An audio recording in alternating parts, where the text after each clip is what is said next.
there was a mishap in Japan, and people ask us why we didn't cover this last week because it didn't exist. Right. It's fairly new and unfortunate, and there was a fatality. So, there was actually, yeah, 4 in the 4 of them. Coast Guard. Really? Aircraft. Yeah. 4 out of 5. Oh, that's right. In the Coast Guard. Yeah, that's it. Okay. So basically, what happened was Japan Airlines A350 was cleared to land, and we'll talk about the comms here in a second. And they landed on the runway and impacted a Coast Guard Dash 8, and miraculously, no one was killed or severely injured in the airliner. Unfortunately, the Dash 8 lost, I want to say 4 out of 5. Yes, that's right. Of the crew. So basically it says, according to the ATC, so now they're kind of digging into the ATC. We're not going to really speculate too much, but I wanted to talk about what they've already released. It was cleared to land on 3-4 right, and the Coast Guard aircraft was taxied to holding point Charlie 5, which is a place where they could await permission to enter the active runway. So the transcript basically says the A350 checked in, good evening, 3-4 right, continue approach 3-4 right. Then they gave them cleared to land. They read it back. The Coast Guard plane checked in and said, you're number 1, taxi to point Charlie 5. So basically they were doing an intersection departure. They were told they were number 1, which meant they're first, but they got to wait probably for the Japan Airlines flight to land, taxi clear and all that stuff. He read it back correctly. Taxi to holding point Charlie 5, JA722 Alpha. We're number 1. Thank you. But then it says this actually contradicts the Coast Guard's plane captain. I think that is probably their vernacular for pilot in command, maybe the left seater. The only one of the 6 crew, so 5 of 6, not 4 or 5, who told investigators he had been given permission to enter the runway, which the Japan Airlines airliner was approaching. A series of lights at the relevant holding point may not have been working, but they point out there's other visual cues like runway markings and such that would show they needed to stop short. So a passenger says it felt like a boom and we hit something, jerked upward the moment of landing, saw sparks, several fired the engine. That carbon fiber just it burned to the ground.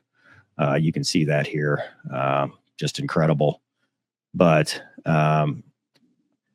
this sounds like the thing they always talk about as far as in training. Somebody enters the runway and you can't go around. It's just, there's literally nothing you can do. And from the Coast Guard side, this is the reason why we read back and we confirm, especially as a crew, when you're entering an active runway, that you're cleared to take off and all that stuff.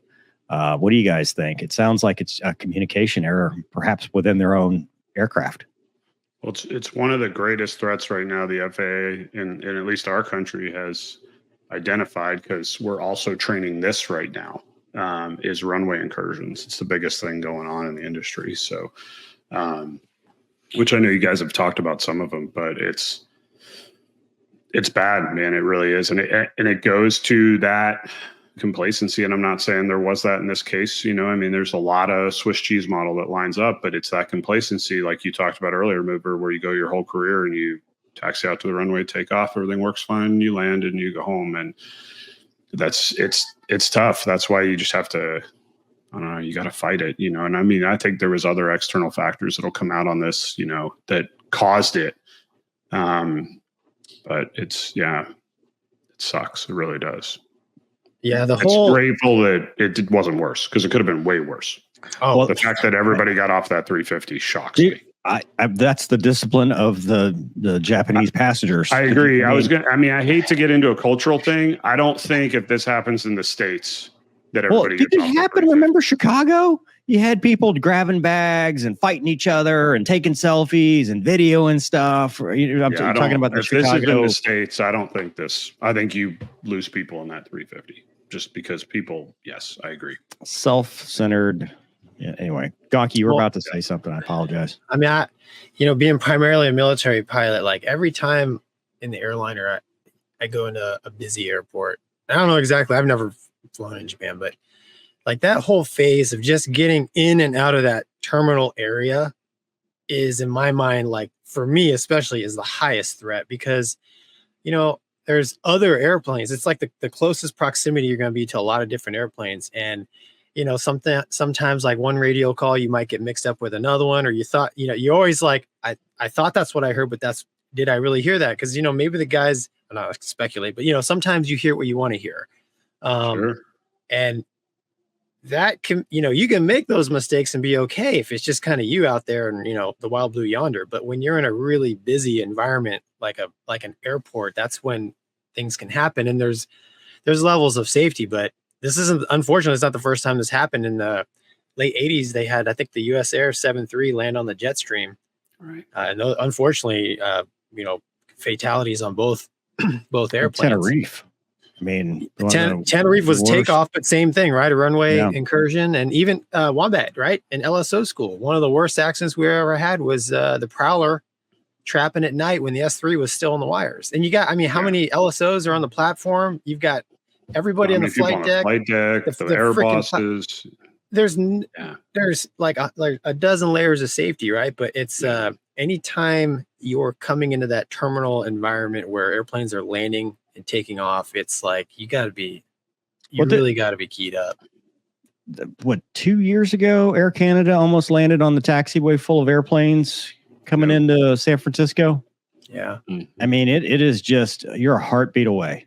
You're a heartbeat away from a horrible day where I can't tell you how many times just gets broken.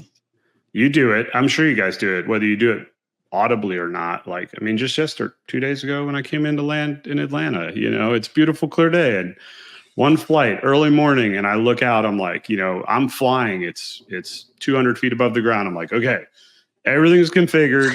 The lights are all set and the runway is clear. Like, it's like the final check. Cause it's just, there's so much stuff going on that you're like, but luckily we do that. I mean, Wombat, how many times as a semi-P have you thrown like a random fire truck on the runway, you know, as they're in close? I can neither confirm nor deny. I ask that because they do that to us all the time. Do that to me. You know, you're like, oh, it's a random fire truck going by. Yeah. Bus full of nuns. Like bus full of nuns, go around. So it's something that, you know, you always have to be vigilant. And I'm not saying anything about this crew. No. I don't know what happened in the A350 cockpit and what their awareness was and whether there was even a minuscule chance of avoiding this.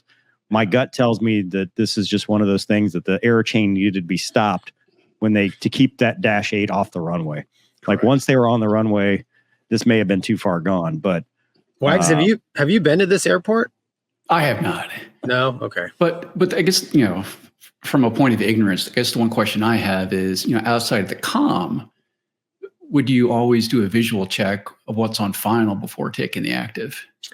Sure. Yeah, but the lights at night, think you would see it. Yeah. You do, but the lights, man, they all kind of blend in sometimes. Okay. They do. And they were doing an intersection departure too. So they're not, it's not like they're holding short at the numbers and they see this big plane that's about to touch down in the first 1,500 feet or 1,000 feet. Mm-hmm. They are 3,000 feet or whatever it is down the runway. And those guys are actually landing behind them and then rolling into them. Like I understand. There's a whole, from what I understand, just based on, I don't think they were at the end of the runway.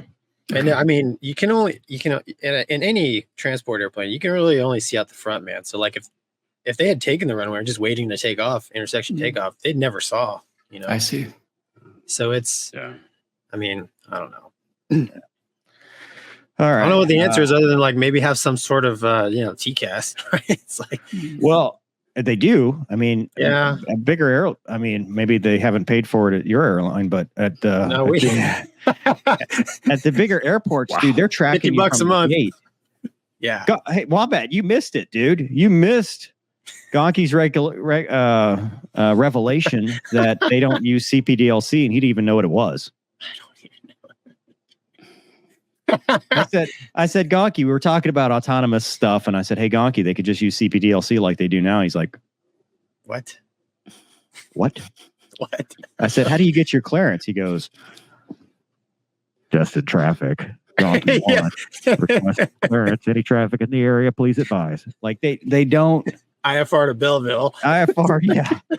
Hey, Gonky, have you looked at a new Camaro and all the technology they have? Your iRock? Couldn't handle it. Couldn't handle it. Have you ever heard of a GPS? It'd blow your mind. It would blow your mind.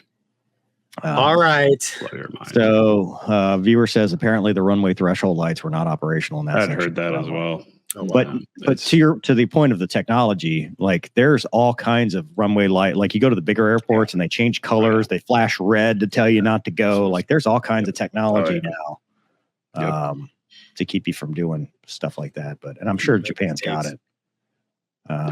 Very sad. I'm sure they do. Yep. It's sad. And on the other hand, like I said, it's amazing. It's a miracle that more people weren't lost. You know, the fact that anybody walked away from the Coast Guard plane is insane. I mean, I didn't know that. I thought everybody. I didn't know. I thought everybody was going.